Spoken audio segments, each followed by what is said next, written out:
Welcome back to Monitors Unboxed. Today we're looking at another 27-inch 1440p QD-OLED gaming monitor that's on the more affordable end of the scale, the Gigabyte MO27Q2. This display uses a very similar panel to Gigabyte's higher-end Aorus FO27Q3 that we reviewed last year, but instead of costing $750 US, the MO27Q2 is available for just $600 US. The only major reduction in capabilities is the drop in refresh rate from 360Hz to 240Hz, which is still going to be fine for a lot of gamers, especially at this price point. So essentially, the MO27Q2 is a 27-inch 1440p 240Hz QD-OLED with all the usual stuff, including adaptive sync support and display HDR True Black 400 certification. It should have very similar HDR performance to QD-OLEDs that we've already tested, and motion performance identical to other 240Hz products, but of course, we'll verify both of those throughout our review. Gigabyte's M-series OLEDs are using a new design that's been updated for 2025. Instead of using a wide V-shaped base, the MO27Q2 is equipped with a small six-sided metal plate. It's a remarkably thin piece of solid metal, but it retains a lot of stability and has two clear benefits. The smaller footprint occupies less desk space, so you can use a broader range of keyboard orientations with this monitor, and the flat profile means you can put things on top of the base, further maximizing usable space. The stand pillar is a metal tube with a relatively small diameter, but again, it's very sturdy and still allows for a wide range of ergonomic adjustment, including height, tilt, swivel, and pivot. The maximum height on offer is acceptable without being outstanding. I think the whole stand assembly, the base, the pillar, and everything looks excellent and is a big upgrade on Gigabyte's previous monitors. The screen section itself is a variation of the typical central box design we see across a lot of OLEDs. The front is dominated by the panel with its glossy, glass-like finish, and the chin features a stealthy Gigabyte logo. The rear includes a plastic box which houses all the components, out from which the thin OLED panel extends. Gigabyte's design uses a range of different lines and vents and stuff, which looks fine enough. The entire design is either black or grey, giving it a neutral appearance that slots in well with most setups. There's no RGB LED lighting here. The port selection is good. You get one DisplayPort 1.4, two HDMI 2.1 48 gigabits per second ports, and a USB-C, which supports DP alt mode and 18 watts of power delivery. All ports support the full 1440p 240Hz, HDMI 2.1 at up to 10-bit without DSC, and DP 1.4 at 10-bit with DSC. 8-bit without DSC is theoretically possible over DisplayPort, but I'm not sure that's how the monitor operates, as there's no option to disable DSC in the OSD. There's also a 2-port USB 3.25 gigabits per second hub and KVM switch support. For consoles, the MO27Q2 supports up to 4K 120Hz downscaling over HDMI, which is a nice inclusion. The OSD on this monitor is controlled through a directional toggle, and it includes lots of features like separate display modes, lots of gaming-specific features like crosshairs, shadow boosting, FPS counters, and other information readouts, and a good amount of OLED care features as well. It's a fast and easy to navigate interface, which is always nice to see. Text clarity is the same as other 1440p QD OLEDs, as this panel uses Samsung's revised triangle RGB subpixel layout. Compared to LCDs at the same size and resolution, QD OLED isn't as strong for text rendering, as it produces some pink-green fringing at the top and bottom of text. This may or may not be noticeable depending on how sensitive you are to artifacts. However, text clarity is superior to 240Hz W OLEDs, which use an RWBG layout. WOLED text rendering did improve with newer 480Hz panels, but those are not in the same price class as this 240Hz QD-OLED. Overall, QD-OLED text rendering is perfectly fine for gaming and average to reasonable for occasional desktop use. This QD-OLED panel is glossy, which is a double-edged sword. The main benefit is increased sharpness and clarity compared to matte coatings, with no coating grain or light diffusion that can impact apparent contrast.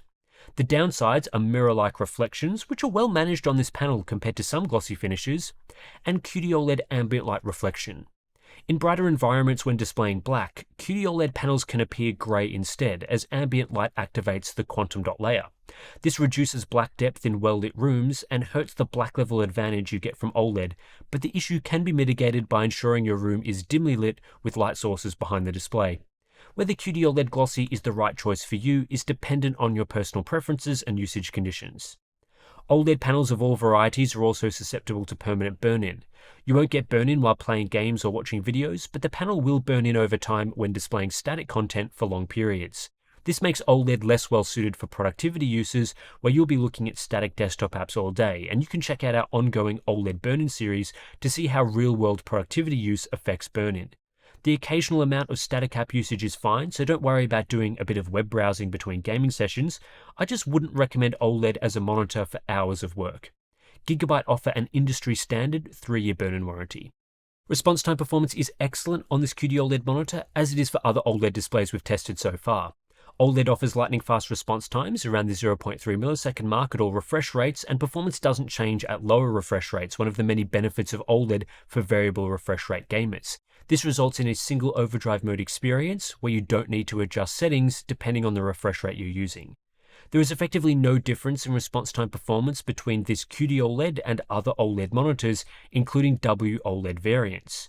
OLEDs are much faster than even the fastest LCDs I've tested, and this is true whether we look at the best performance or average performance across the refresh rate range. Not only are OLEDs fast, they also have no overshoot artifacts, which can be an issue with some LCD models. When viewing cumulative deviation results, we can see that OLEDs get much closer to ideal response time behavior, and in most cases offer performance an order of magnitude better in this metric than LCDs.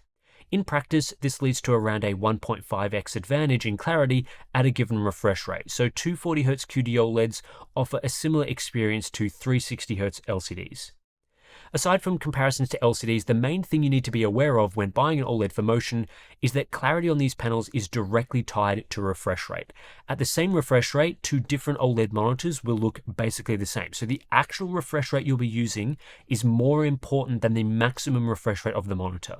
If you compare two OLEDs, one with a 240Hz max refresh and one with a 280Hz max refresh, but both are playing games at 120 FPS with a 120Hz refresh rate, they will look the same and give the same experience. Where higher refresh rate OLEDs become of benefit is when you use the highest refresh rate capabilities. Now that both 240Hz and 280Hz refresh rates are available at a similar price, it's important to compare the two, but really there isn't a huge difference when gaming at the maximum refresh rate. 280Hz is slightly clearer, but it's not a game changer or something I'd pay a premium for. Most gamers will be totally fine with 240Hz. However, at least to me, 360Hz is a noticeable upgrade over 240Hz when gaming above 240 FPS. So for those that like to play lots of fast-paced multiplayer games, there is a reason to grab something with a higher refresh rate. If you stick more to single-player titles at lower frame rates, then you may never use the capabilities of a higher refresh rate model. Input latency is excellent, offering a sub 1 millisecond processing delay in both the SDR and HDR modes. Combined with fast response times and a decent refresh rate, this OLED feels very snappy to use. The only way to achieve better latency is through a higher refresh rate model, for example 360Hz or one of the latest 500Hz options. Power consumption is pretty typical for a QD-OLED, consuming 66 watts for a full white image, which is similar to the MSI 271QPX-E2 and Dell AW2725D. For mostly white content, WOLED has an advantage due to its dedicated white subpixel. However, in a typical gaming session, the gap between QD-OLED and WOLED shrinks. I found all of 240Hz QD-OLED, 240Hz WOLED, and 280Hz QD-OLED to use roughly the same amount of power in this test, about 30 watts. This is a little more than an LCD of the same size, but less than higher refresh rate OLEDs.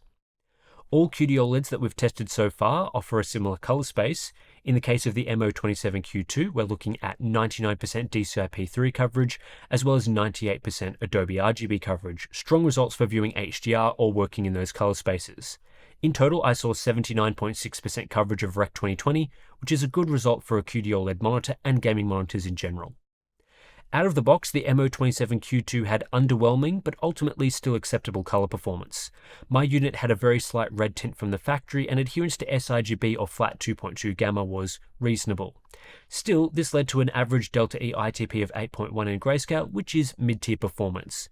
However, like with a lot of gaming monitors, the SDR mode does not use an sRGB or Rec 709 gamut clamp by default, so a lot of content will be oversaturated as it expands up to fill the very wide gamut of this monitor. Some people like this effect, although it's not especially accurate and can cause issues with skin tones in YouTube videos, for example.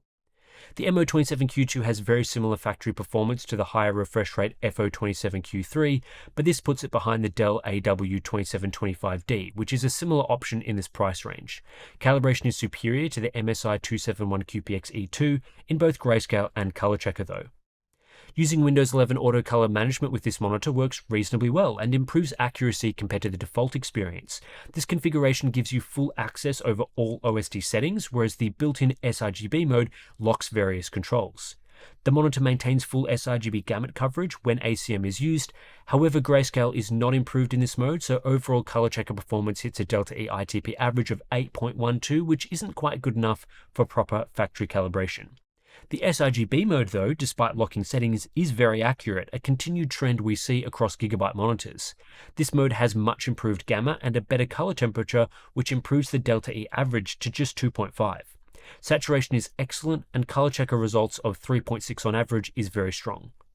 Compared to other monitors, the MO27Q2 has an excellent sRGB mode, slightly outperforming the FO27Q3, while remaining at the top of the chart. This makes it the most accurate of the 240Hz OLEDs I've tested, beating the AW2725D and WOLEDs like the Asus XG27AQDMG. Color checker results are in a similar great position, so the sRGB mode is the best way to use this display with SDR content. A full calibration can improve performance a little bit, and we use CalMan for that. This panel is well suited to multiple color spaces, including DCI-P3, when fully calibrated. Peak SDR brightness is the same as other 240 to 360Hz OLEDs at 250 nits. Despite being a newer product, the panel technology used here is from a generation prior to the new 500Hz QD-OLEDs, which reach 300 nits, so that's why we're not seeing any brightness boost compared to other non-500Hz QD-OLEDs. Gigabyte do not use an automatic brightness limiter in the SDR mode, so brightness is a consistent 250 nits in all situations. This level of brightness should be fine for most people, though of course it's not as strong as LCDs for those who use their monitor in a bright room. Minimum brightness of 20 nits is excellent for use in darker rooms. I was very impressed with the viewing angles of this panel. They are very wide, which makes it easy to view the display even at quite extreme angles. It really looks excellent. Uniformity was also very good with my unit, nice and uniform viewing full white, and no dirty screen effect viewing dark greys. This is keeping QD-OLED in the leadership position for display uniformity among OLEDs. The MO27Q2 is well suited to HDR from a hardware perspective. OLED panels, including QD-OLED, directly emit light and have individual pixel control, which makes them ideal for displaying HDR content. This feature allows each pixel to independently vary from fully switching off to displaying bright highlights, giving us deep zero-level blacks and per-pixel local dimming. The level of control OLEDs provide minimizes bloom in high-contrast scenarios and allows for clean distinction between bright and dark areas that are close together. Compared to LCDs with a multi-zone backlight, OLEDs have far fewer ugly illumination artifacts, which are most noticeable when displaying difficult scenarios like star fields or subtitles, and there are no zone transitions as bright objects move around the display. With per-pixel control as its main advantage, OLEDs are best at displaying high-contrast scenes with rich shadow detail, which is a key aspect to a good HDR presentation. Darker content interspersed with dazzling bright highlights brings out the best in OLED displays, as does HDR content with fast motion. For gamers especially, input latency on most OLEDs is low in the HDR mode. The weakness to the HDR presentation on an OLED is overall brightness. While peak brightness can be high in the best cases, full screen brightness is low, and this limits the punch in bright daytime scenes. LCDs may not have per-pixel control, but zoned backlights can simply get significantly brighter in bright scenes. Depending on what you want out of an HDR monitor, your preference could swing more towards LCDs or more towards OLEDs, but typically speaking, OLEDs are a great choice that deliver a fantastic HDR presentation. The MO27Q2 has lots of HDR modes controlled through two settings, the picture mode, of which there are 5 options, and the APL stabilize feature in the OLED care menu, which has 3 options. The picture mode largely controls the EOTF roll-off at high brightness, while the APL stabilize setting controls the level of peak brightness. Each picture mode sets an APL stabilize setting by default. In some cases you can manually change it, in other cases APL stabilize is grayed out. Despite having many different configuration options, the actual performance you get boils down to 2 distinct options. Either you can choose the standard True Black 400 mode that we see on other QD-OLEDs, which limits peak brightness to around 450 nits, but is typically quite accurate. Or you can enable a boosted brightness peak 1000 configuration, which increases peak brightness to 1000 nits, boosts brightness in brighter scenes to avoid panel dimming, but is also about twice as bright as it should be in darker scenes. These are not unique configurations, we've seen these before on other QD-OLEDs. The best true black configuration is the default picture mode, which is simply labeled HDR. This mode has excellent EOTF tracking in all situations, no panel dimming, and is capped at just over 450 nits of brightness. If you'd prefer more gentle roll-off, the HDR movie mode provides that. The boosted brightness configuration that makes the most sense is the HDR Peak 1000 mode. While you can get different levels of roll-off in other modes, the Peak 1000 mode is the only one that actually reports peak brightness of 1000 nits to Windows, which is necessary for some games and applications. As you can see from this testing, the HDR Peak 1000 mode does produce 1000 nits of brightness. However, in darker content like a 2% constant APL-18 test, it's far too bright, which hurts scenes that rely on shadows.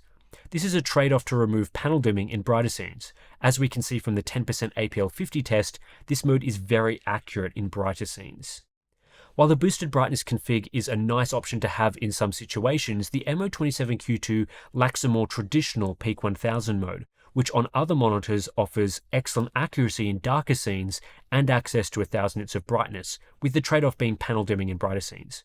That sort of standard Peak 1000 mode is most suitable for content that is typically darker, like a movie set mostly at night, and on this Gigabyte monitor you just don't get the option to use that mode.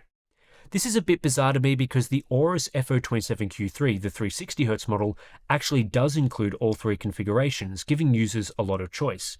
With that monitor, if you use the HDR mode, then manually change APL stabilize to high, you get a traditional Peak 1000 mode. On the MO27Q2, the exact same settings provide boosted brightness. With so many settings you can change, I'm not sure why Gigabyte decided to remove one of the three major configurations, but on the flip side, it's good to see they did add in a mode that changes the peak brightness figure reported to Windows. Peak brightness results are identical to other QD-OLEDs that we've tested. This is just the way this panel type performs, about 260 nits full screen, 480 nits in a 10% window, and around 1000 nits at a 2% window. In real scene brightness, again, the MO27Q2 doesn't offer up anything unique. The HDR mode is essentially identical to the display HDR True Black mode on the competing Dell AW2725D. The Peak 1000 nits mode offers good brightness across these tests in comparison to more traditional Peak 1000 configurations like is seen on the AW2725D's option, but the trade-off here is terrible low APL accuracy, essentially over-brightening the image in darker content to avoid dimming brighter content. One of the main comparison points to this would be a 240Hz WOLED panel like the Asus XG27AQDMG, which has more consistent brightness performance. Its peak brightness doesn't get quite as high as the MO27Q2, but it offers solid performance in high APL scenes, and crucially, it offers no panel dimming and no trade-offs, with good accuracy in both bright and dark tests. It's also about 10% brighter on average than the Gigabyte option. Dark scene calibration in the HDR mode is excellent, but terrible in the Peak 1000 mode. Bright scene calibration is good in both modes, as both are optimized to avoid panel dimming. Color match performance is also very good, though again only in the HDR mode, and overall color volume is identical to other QD-OLEDs, surpassing WOLED due to higher color brightness and a wider overall gamut. In the Hub Essentials checklist, Gigabyte do a pretty good job of advertising this monitor, getting many crucial specifications spot on. The only main holdup I have, aside from the usual response time BS, is calling the monitor flicker-free. While it may pass some flicker-free certifications, it's not technically flicker-free, as QD-OLED has a short pulse at each refresh. This causes eye strain for a very small minority of users. I think the name Gigabyte MO27Q2 is also pretty good, at least as far as monitor names go. It's not the best and isn't especially memorable, but it's short, easy to search for, and hard to confuse for another product given Gigabyte's current lineup. In the feature support matrix, Gigabyte offer a decent selection of things here. They do offer both USB-C and a KVM switch, along with built-in speakers. It's also a passively cooled design. However, there's no Dolby Vision support or black frame insertion, and there's the usual drawbacks to OLED. Overall, the Gigabyte MO27Q2 is a pretty good 1440p QD-OLED gaming monitor, if a bit unremarkable. It offers basically the same performance and features as other QD-OLED options with the same specs, and the price is okay without blowing me away. The 240Hz variant of this 1440p QD-OLED panel delivers the same characteristics as 360 and 280Hz options, just with a lower refresh rate and, compared to the 360Hz model, a generally lower price point. While this lower refresh model doesn't deliver quite as good motion clarity at the top end for multiplayer games, it still looks quite clear in general thanks to fast transition times, and if you're more of a mid-refresh rate gamer, you don't really need anything above 240Hz, you just won't use those capabilities. So if you're looking at an OLED for single-player gaming with HDR enabled and maybe a bit of casual multiplayer, 240Hz QD-OLED is a great choice. The HDR presentation this monitor offers is pretty close to other QD-OLEDs we've tested. We're getting the usual strengths and weaknesses. Per pixel control allows for amazing contrast and deep blacks, while peak brightness is pretty decent. Gigabyte have done a good job of calibrating this display in some aspects, and the HDR modes avoid panel dimming, though the trade-off is over-brightening when accessing the Peak 1000 mode. I would have liked to see a bit more flexibility around the HDR modes, as Gigabyte have bizarrely removed one of the main modes they offered with the higher tier 360Hz variant. Gigabyte continue to offer a fantastic sRGB mode and a solid range of connectivity, including USB-C and a KVM switch, which aren't always available on competitors. You also get a good range of control over OLED care options and a standard 3-year burn-in warranty. The new design Gigabyte are using with 2025 M-series monitors is an excellent upgrade as well compared to what Gigabyte offered previously, and the metal stand adds a nice premium touch. While this is a pretty good monitor overall, it's not a standout option at $600 US. If you're after this sort of product, the Dell Alienware AW2725D is a better choice. It bumps you up to 280Hz QD-OLED, which isn't a huge difference, while costing $50 less. There are some HDR configuration differences between the models, and Alienware has fewer connectivity options, but it performs really well and, in my opinion, is better bang for buck. The MO27Q2 is also competing with 240Hz W OLEDs, which offer something a bit different. These days, I don't really recommend those first generation W OLED options, but one of the newer ones, the leading option, is the Asus ROG Strix XG27AQDMG, which is a glossy 27-inch 1440p 240Hz W OLED that avoids the issues this QD-OLED has with ambient reflections in bright rooms. It also offers an HDR experience without panel dimming or over-brightening, which is a better balance than you get with QD-OLED. At a normal price of $700 US, it's probably too expensive compared to these lower cost QD-OLEDs, in particular the $550 Alienware, but it occasionally goes on sale for $600, putting it in direct competition with the MO27Q2. At the same price, I'd buy the Asus model. Like a lot of these comparisons, it really does come down to the price, and unless the MO27Q2 is one of the cheapest OLEDs on the market in your region, it's difficult to give it a strong recommendation. At the right price, absolutely get this display. Right now though, it's probably at least $50 too expensive. So anyway, that's it for this review of the Gigabyte MO27Q2. If you appreciate the in-depth testing and analysis that we do here at Monitors Unboxed, then please consider supporting us via our Patreon page. Links to that is in the description below. Not only will you be supporting the testing, you'll also get some cool benefits if you sign up, like access to our Discord community, great place to chat about monitors and get recommendations. We've also got all the OSD settings and ICC profiles we generate for these reviews. Those are available for Patreon members. Also down in the description below, we have links to buy these monitors and check current prices. If you have found this review useful and you are going to buy a monitor based on what we've said in our review, then please consider using those links. So anyway, that's it for this one. Thanks for watching, and I'll catch you in the next one.